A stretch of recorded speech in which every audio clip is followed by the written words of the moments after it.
mean, looking at Kenya, reports have emerged that Chinese governments have promised to provide more funding as soon as Kenya gets a little bit more specific about where it's looking to divert these funds to. I mean, just looking at this whole scenario, to what extent has focus been a problem for Kenya?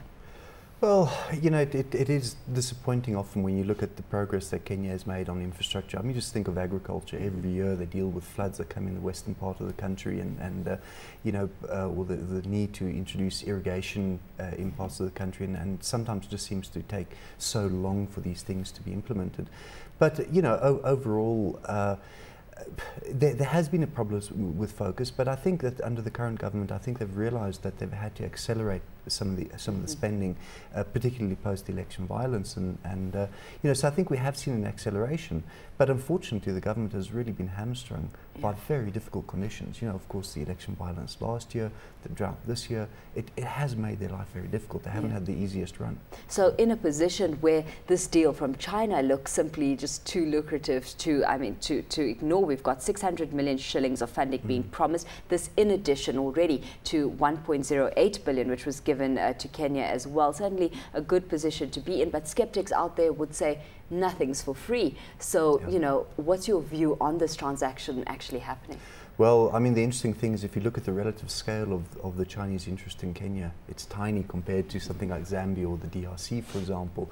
You know, so the amounts of money that they're talking about aren't particularly significant. And of course, it goes back to the role that raw minerals play in the Chinese expansion into Africa. And Kenya is just simply not a natural place for them because of the lack of not the lack, but you don't have the same extent of mining activities in Kenya as what you do in some of the regional countries. Now, one of the interesting projects that they're talking about is building a pipeline from southern Sudan through to the Lamu port, which is up in the northern part of Kenya.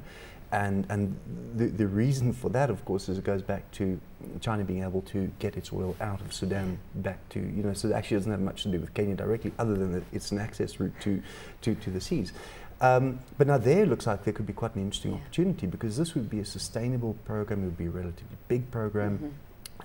It could potentially dovetail with oil exports from Uganda when the Uganda oil comes online, you know, and then of course whether a project like that would be able to be broadened a little bit into, you know, bigger port development in Lamu, things like that, and therefore there's other spin-off benefits for the Kenyan economy other than just simply shipping oil, you know, from one part of the country to the next. So that's an interesting project, and that would be a sizable project compared to, you know, the 600 million shilling that they're talking about.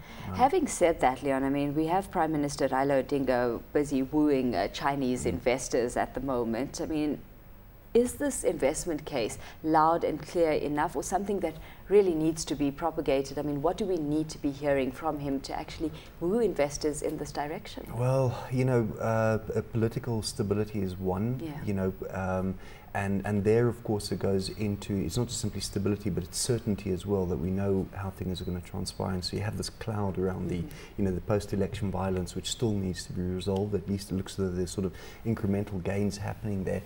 But I think the biggest problem with, and it's pretty much universal for all African countries, is the cost of doing business.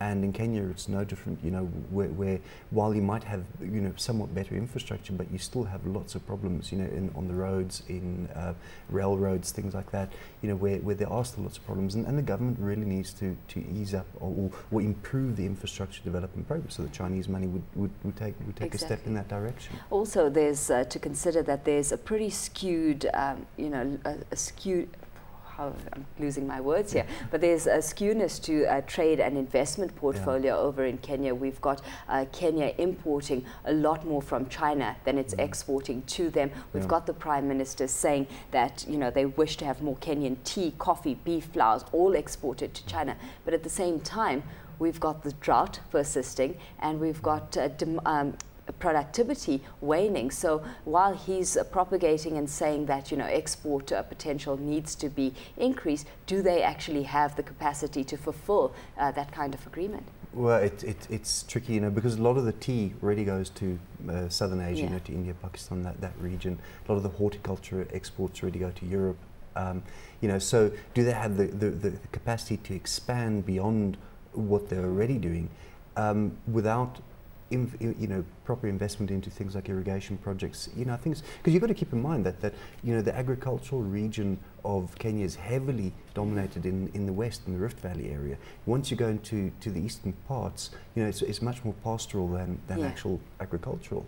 And when you go into the northern bits, I mean, it's not exactly very friendly climatic zones as you approach the Somali border. So, you know, it's got to be concentrated in the southwestern part of the country. And you know, if they can pump more money into developing the infrastructure, well, I think there is potential.